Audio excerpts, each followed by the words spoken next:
I think it started in your presidency. We do it ourselves.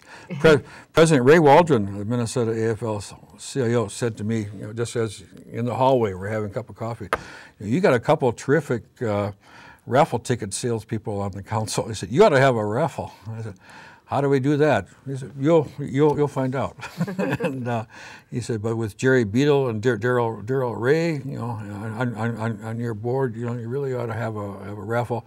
And the raffle turned into a fundraiser, which turned into not only the raffle tickets, but a silent auction and food and a real nice evening or afternoon program. We do both on the same day, and we usually do that in late spring, about the end of April, the first part of May. We have to strategically time that, so it's when people have come back from being gone for the winter, but it's before opening fishing and things like that. But we raise a significant amount of money ourselves, and we do that not only for our political purposes, but also to fund our TV efforts and our other programs. The Go for Retiree newspaper, which we've had from the beginning of the Retiree Council. That's all very, very important part of our program.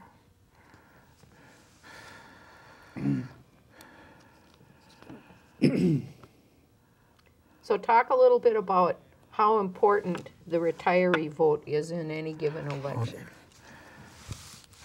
In any given election, the political party becomes very, very, very important. The long and short of it is, union members vote more often than the general public. Active union members and retired union members vote in higher percentage than the active union members, and we're very loyal. So we need to shift gears now. And President Emeritus Neff, what is your first question for Martha regarding current challenges? Martha, how has the Labor Education Service become instrumental in broadening the electronic outreach of the Retiree Council? Well, the University of Minnesota Labor Education Service first got involved in helping us with our educational effort for the election cycle in 2008, right, when we did a program called The Changing Face of Retirement. And we had asked Peter Benner, who was the retired AFSCME Council 6 director, to put together some information about how retirement is changing with the moves from defined benefit to defined contribution plans, the impact of healthcare, et cetera, et cetera. And this turned out to be a bigger job than we thought it might be, and pretty soon figured out we needed some expert help beyond our feeble powers to put it together. So the Labor Education Service came in and helped us with that, and we put together a very good program that somewhere between 1,500 and 2,000 people saw during the 2008 election cycle.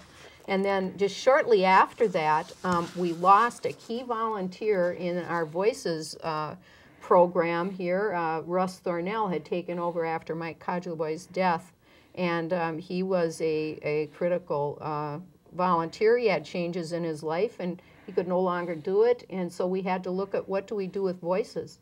And the Labor Education Service helped us to sit down and talk about where do we want to go with the Voices show. We had noble volunteers emerge to take leadership. Roger Carlson and Ed Rapp and Larry Chadwick and Dick Nielsen and Erv, you helped out too. And the Labor Education Service helped us move through that process, and as part of that process, we decided to take things to an electronic level, which they were able to help us with by going to Facebook and YouTube and so forth with the Voices show. So that's kind of how it started, and it's sort of evolved, and they're helping us all the time now with different electronic efforts and with our educational programs. So how does the State Retiree Council encourage participation from greater Minnesota? Well, that's a challenge. Outside the Metropolitan Mosquito Control District. That's a challenge, although I'd point out right away we have two officers. Two of our officers are from outside the metro area. I myself am from Bacchus, Minnesota, which is north of Brainerd, so that's a trek. And Charlie Reich, who is our corresponding secretary, is from Pine City. And we encourage in a variety of ways for people who are on the board, not myself, but others. We would pay mileage to come to meetings. We have taken to having at least one of our board meetings. We have monthly board meetings, and we take at least one outstate each year. We try to solicit and encourage people to join the board from outside of the metro area, and the area labor councils help us with that, to try and find people who are willing to come in and participate at the board level on the retiree council. And we've had a number from all over the state, and we're always looking to keep that geographic balance. Okay. Where would you like to see growth? What unions or what skills or? Well, all kinds of things, I think.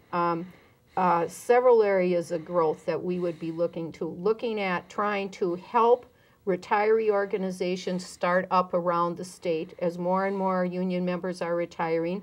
Not all of those union members have a club that they can go to or a place where they can continue their union involvement as retirees. So the Retiree Council, through the Affiliations Committee, and Barb Street is our chair in that, likes to try and help new clubs get started around the state to involve retirees.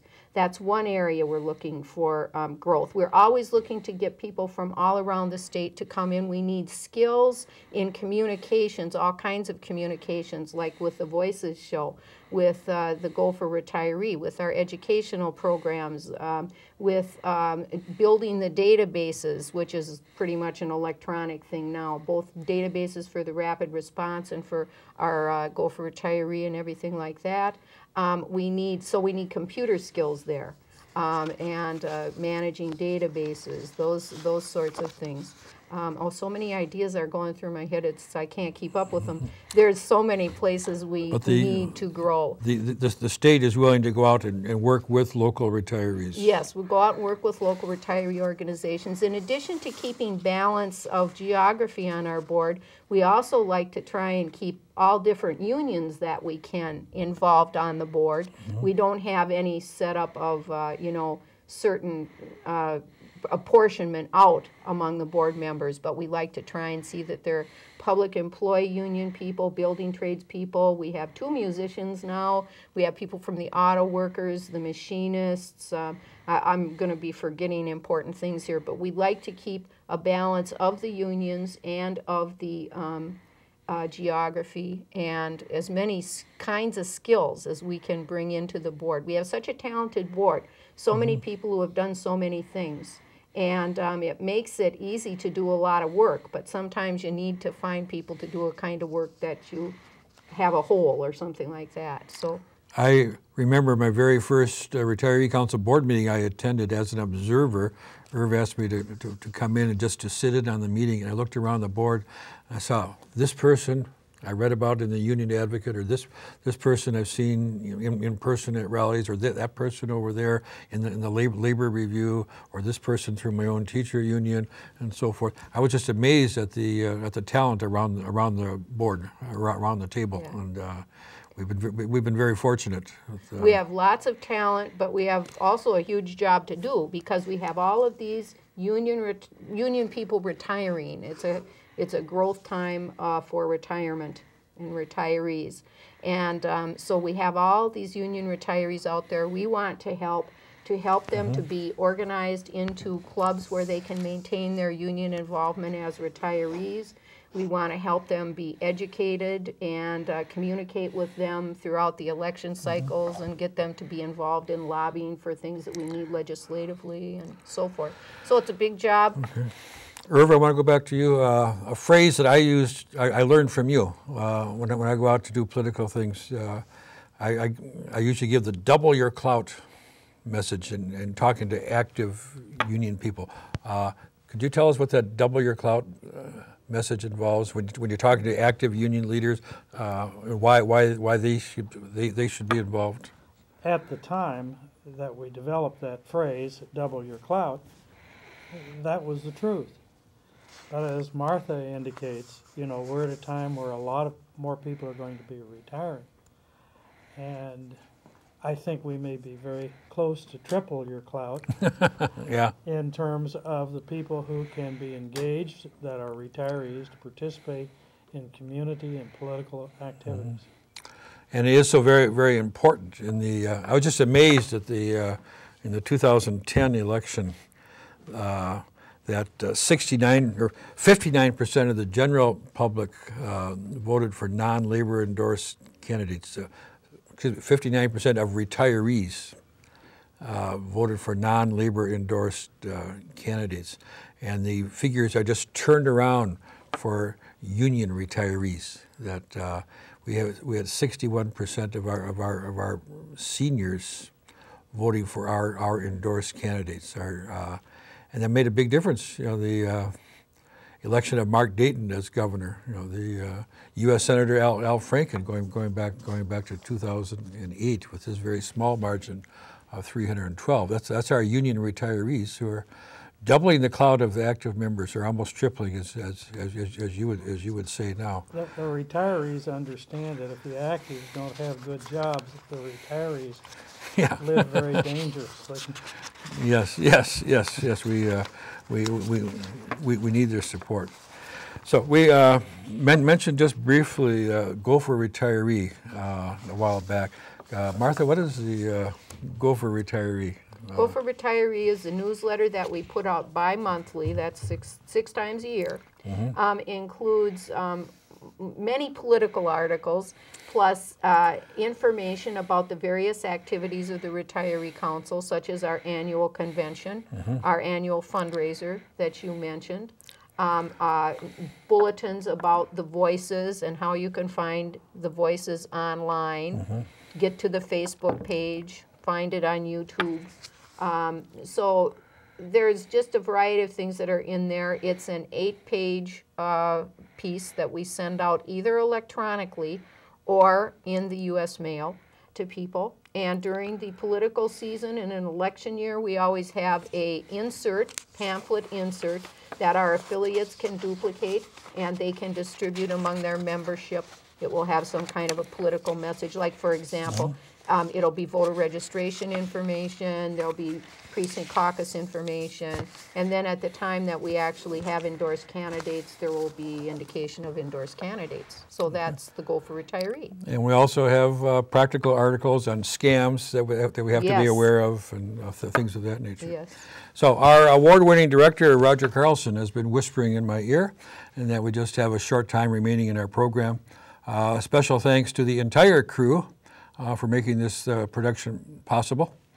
And as you have seen, the State Retiree Council embodies a rich labor history, playing a meaningful role within Minnesota afl-cio in behalf of retirees.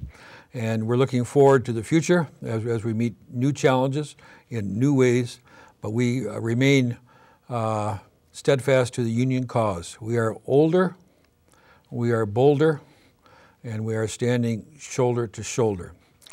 Thank you for joining us today.